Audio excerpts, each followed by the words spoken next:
বেলঘরিয়া তৃণমূল কর্মী খুনের একটা ক্লোজ সার্কিট ফুটেজ আছে আমাদের কাছে। একবার ফুটেজটা দেখুন। রাতে ওই তৃণমূল কর্মী তার সঙ্গে আরো বেশ কয়েকজন যুবক তারা যাচ্ছে। এই যে যাকে দেখছেন মুখে হাত দিয়ে রয়েছে এই হচ্ছে রেহান খান।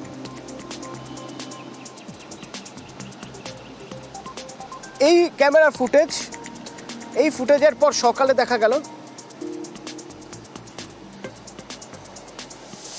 পিছনে দেখুন রিজু, যাকে দেখা যাচ্ছে এটা হচ্ছে রিজু, বাবলু।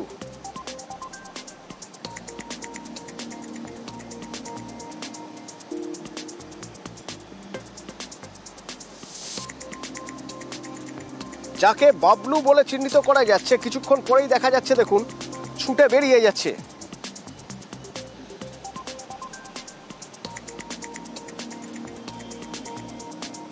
এই রিজু আর বাবলু এই দুজন আটক।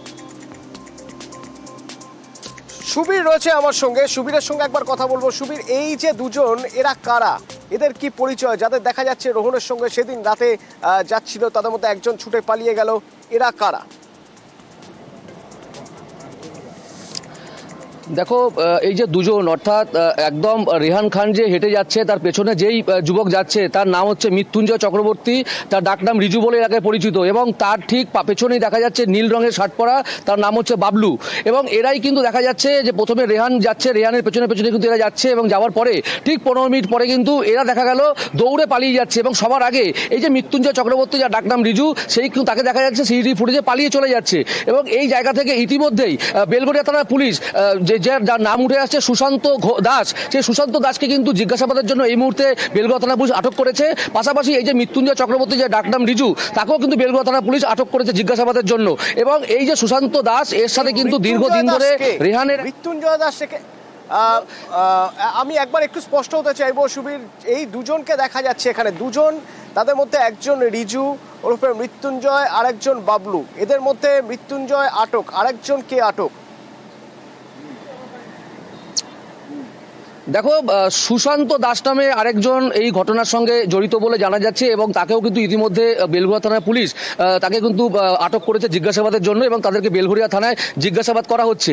সুশান্ত দাস বলে যার নাম উঠে আসছে, সে কিন্তু এই এলাকাতেই থাকতো একটা সময়, এবং সে এলাকাতে অসামাজিক কাজকর্ম করতে এমনটাই কিন্তু জানা যায়। এবং সেই সময় প্রতিবাদ করেছিল রেহান খান, এবং তার হাতে কিন্তু এই এলাকার দখল চলে আসে। এবং এই জায়গা থেকেই কিন্তু সুশান্ত দাসের নামে সরাসরি তার বন্ধু বান্ধব থেকে শুরু করে তার পরিবারের লোক, তার মাও কিন্তু অভিযোগ করছে যে সুশান্ত দাস আগেও তাকে প্রাণে মেরে ফেলার হুমকি দিয়েছিল। এবং এই সুশান্ত দাসকেই জিজ্ঞাসাবাদের জন্য কিন্তু এই মুহূর্তে আটক করেছে বেলঘরিয়া থানার পুলিশ। সুবীর, সুশান্ত দাসকে আটক করা হয়েছে। এখানে যাদের দেখা যাচ্ছে তাদের মধ্যে রিজু বা মৃত্যুঞ্জয় বলে একজনকে আটক করা হয়েছে, আরেকজন বললে বাবলু, আরো একজনকে দেখা যাচ্ছে ক্লোজ সার্কিট ক্যামেরার ফুটেজে। রেহান ছাড়া আরো একজনকে দেখা যাচ্ছে, কে? দেখো, একদম রেহান খানের পেছন দিকে যে সাদা গেঞ্জি পরা যে ছেলেটি আসছে হেঁটে, তার নাম হচ্ছে মৃত্যুঞ্জয়, যা ডাকনাম রিজু। এবং তার ঠিক পরেই আরেকজন আসছে নীল রঙের টি শার্ট পরা, তার নাম হচ্ছে বাবলু। কিন্তু সিসিটিভি ফুটেজে এই সুশান্ত দাসকে কিন্তু কোনো জায়গা থেকেও দেখা যাচ্ছে না। কিন্তু সুশান্ত দাস এর আগে হুমকি দিয়েছিল, প্রাণে মেরে ফেলার হুমকি, এটা তার বাড়ির লোক অভিযোগ করছে, এবং তার ঘনিষ্ঠরা অভিযোগ করছে। এবং সেই অভিযোগের ভিত্তিতে এই সুশান্ত দাসকে কিন্তু এই মুহূর্তে আটক করেছে বেলঘরিয়া থানার পুলিশ।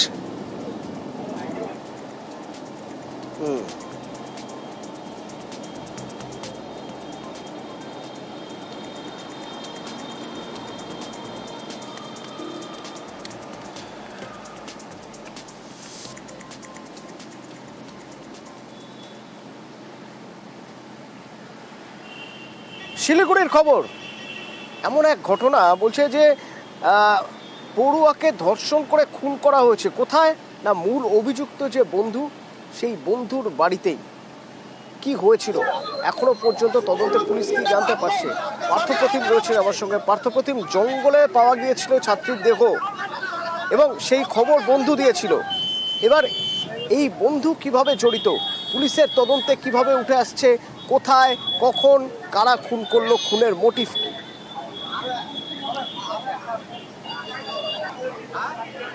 দেখো, তোমার প্রথমে জানিয়ে রাখি যে এই যে স্কুল ছাত্রী খুনের ঘটনা ইতিমধ্যে কিন্তু এনজিপি থানা পুলিশ মূল অভিযুক্ত সেই স্কুল পড়ুয়ার ঘনিষ্ঠ বন্ধু এবং তার সহযোগীকে কিন্তু গ্রেপ্তার করেছে এবং আর কিছুক্ষণের মধ্যেই তাকে জলপাইগুড়ি আদালতে পাঠানো হবে।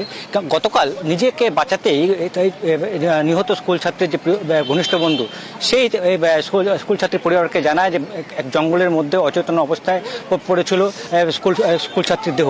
কিন্তু গোটা ঘটনাটায় আজ যখন আমরা ঘটনাস্থলে গেলাম, পুলিশের সঙ্গে কথা বললাম, স্থানীয় বাসিন্দাদের সঙ্গে কথা বললাম, একটা নতুন টার্ন নিল কি না, যে মূল অভিযুক্ত রোহিত রায় তার বাড়ির থেকেই কিন্তু স্কুল ছাত্রীকে নিয়ে বের হতে দেখেন স্থানীয়রা, প্রত্যক্ষদর্শীরা। তারা আমাদের জানিয়েছে যে দুপুর 2:30 নাগাদ প্রথম তারা বাড়িতে ঢোকে। যে নিহত স্কুল ছাত্রীর বাড়ি তার থেকে কয়েকশো মিটার দূরেই কিন্তু অভিযুক্তের বাড়ি, রেল লাইনের এপার আর ওপার। সেখান থেকে কিন্তু বিকেল ঠিক 5টা নাগাদ সেই স্কুল ছাত্রীকে মূল অভিযুক্ত সে কোলে করে নিয়ে গাড়িতে যখন ওঠাচ্ছিল তখনই পাড়ার লোকজন দেখে ফেলে, তাকে জিজ্ঞাসা করা হয়। সেই সময় মূল অভিযুক্ত পাড়াপড়শিদের জানায় যে স্কুল ছাত্রী নেশাগ্রস্ত ছিল, তার বাড়ির থেকে খবর দিয়েছে, ফোন করেছিল, তাই সে বাড়িতে পৌঁছাতে যাচ্ছে। কিন্তু যারা স্থানীয় বাসিন্দা প্রত্যক্ষদর্শী তারা কিন্তু সেই সময় স্কুল ছাত্রীকে দেখেই বুঝতে পারে যে স্কুল ছাত্রীটি কিন্তু মৃত্যু হয়েছে। এবং কীভাবে মৃত্যু, কেন মৃত্যু, এই নিয়ে কিন্তু তখন প্রশ্ন আর ময়নাতদন্ত করা হবে, কিছু বিষয় সামনে আসবে। ইতিমধ্যে কিন্তু নিহত স্কুল ছাত্রীর পরিবারের অভিযোগ করেছে যে তাকে অপহরণ, ধর্ষণ এবং খুন করা হয়েছে। সেই ঘটনার কিনারা করতে কিন্তু ইতিমধ্যেই এনজিপি থানার পুলিশ তদন্ত শুরু করেছে এবং যে মূল অভিযুক্ত তার বাড়ি যে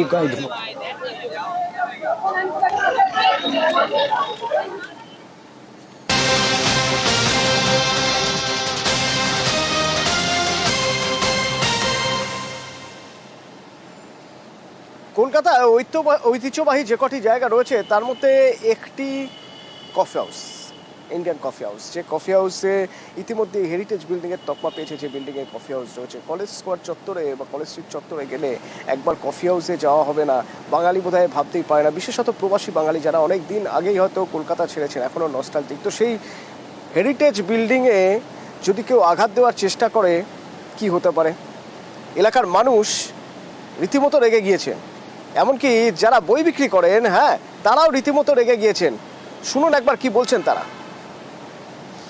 আগরওয়াল তিনি তো বলছেন যে এই বাড়ির প্রোপাইটার নাকি, সেটা আমরা জানবো কি করে? আমরা তো নর্মাল লোক, দিন আনি দিন খাই, আমরা জানবো কি করে? এই রবিবার থেকেই কাজ করছিল। হ্যাঁ, পুলিশ এসেছিল, এখানকার সব ব্যবসায়ীরাই 100 নম্বরে ডায়াল করে বলতে লালবাজার এসেছিল, লোকাল থানাও এসেছিল। তারপর দেখার পর তো আপাতত কাজ বন্ধ আছে। এখন এরপরে কি স্টেপ নেয় না, আমরা চাইছি এইরকম বাড়ি তো বাড়ি পড়ে যাবে, তো বাড়ি একটা হেরিটেজ বিল্ডিং সে যদি ভেঙে পড়ে, তার পিলার যদি কেটে দেওয়া হয়, হ্যাঁ, স্বাভাবিক আমাদের ভয় রয়েছে। এবং আমরা এখানে 52 জন হকার আছে এই লাইনে। হ্যাঁ, এই লাইনের দায়িত্বে আমি আছি, এই লাইনটা আমি দেখি এবং আমার সঙ্গে সবাই সহযোগিতা করে। রবিবার দিন যখন এখানে লাইন সব বন্ধ ছিল তখন এসে এইসব কাজ করেছে। হ্যাঁ, আর তারপরে সবাই মিলে লালবাজার এবং লোকাল থানায় জানানো হয়েছে, তারা এসে সব দেখে কাজ বন্ধ আছে, আপাতত বন্ধ করে। এবং বিজ্ঞাপন লাগানোর জন্য বিভিন্ন লোহার ক্লাম লাগিয়েছে সব দেওয়ালে, সেগুলো ছবিগুলো তুলে নিয়ে আপনারা দেখে বুঝতে হবে। হেরিটেজ বিল্ডিং ভেঙে পড়তে পারে এইরকম পরিস্থিতি তৈরি হয়ে গিয়েছিল বা তৈরি করা হয়েছিল কিভাবে, কে? পুলিশে খবর দেওয়ার আগে পর্যন্ত কত দূরই বা সেই ক্ষতি করার কাজ এগিয়েছে? বিশ্বজিৎ রয়েছে সরাসরি আমার সঙ্গে, বলতে পারবে। বিশ্বজিৎ, এলাকায় মানুষ, দোকানের মালিক যারা রয়েছেন, যারা ব্যবসাদার রয়েছেন, তারা বলছেন যে পিলার ভেঙে গিয়ে বিল্ডিংটি ভেঙে পড়তে পারতো, এমন কি ঘটনা ঘটানো হলো? কে করলো?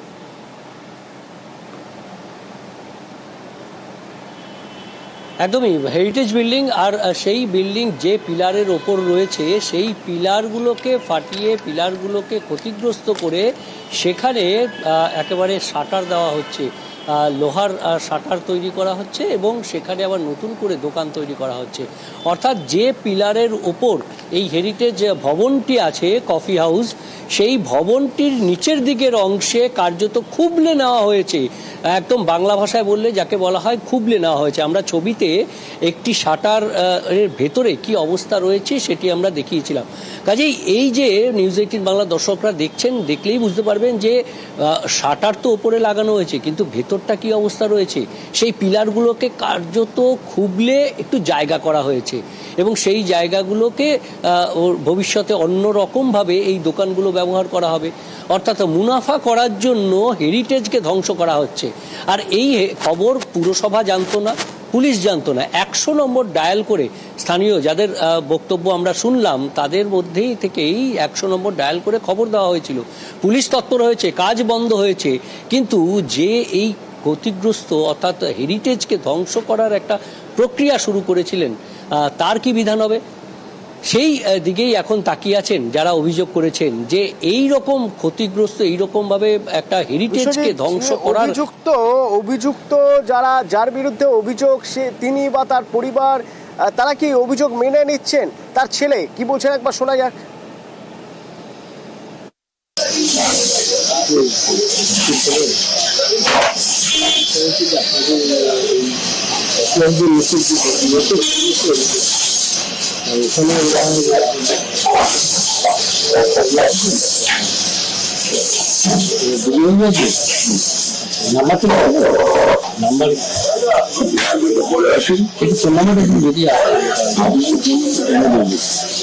আমাদের যিনি বলেন তখনই এমনিতে করি না আমরা ওরা বিরুদ্ধে একটা অভিযোগ হচ্ছে, সেই ঘন্টার মধ্যেই বলছে পুলিশে কমপ্লেন করেছে। হ্যাঁ, এখানে যে কনস্ট্রাকশনটা হচ্ছে সেইখানে বিশ্বজিৎ, উত্তর কলকাতা সম্পর্কে বা কলেজ স্কোয়ার, বিধানসভা চত্বর সম্পর্কে বলা হয় যে সেখানে রাস্তার উপরে বা রাস্তার পাশে ফুটপাতে কোনো ঘটনা ঘটলে অন্তত 100 জোড়া চোখ নজরে রাখে সেই ঘটনায়। এক্ষেত্রে ব্যবসায়ীরা, এলাকার মানুষ তারা দেখতে পেলেন, অথচ এই এত মানে এরকম একটা হেরিটেজ বিল্ডিং সেটা প্রায় ভেঙে ফেলার জোগাড় হয়েছিল, তার পিলারটা ভেঙে, সেটা কারো চোখে পড়লো না।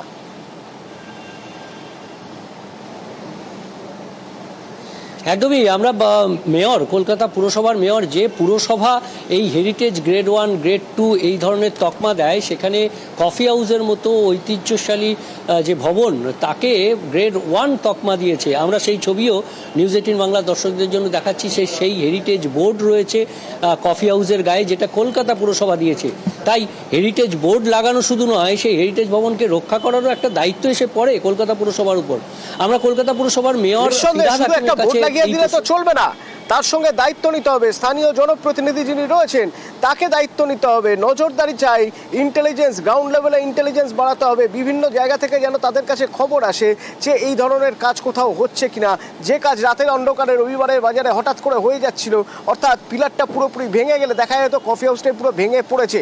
মেয়র ফিরহাদ হাকিম কড়া পদক্ষেপের কথা বলছেন, শুনুন।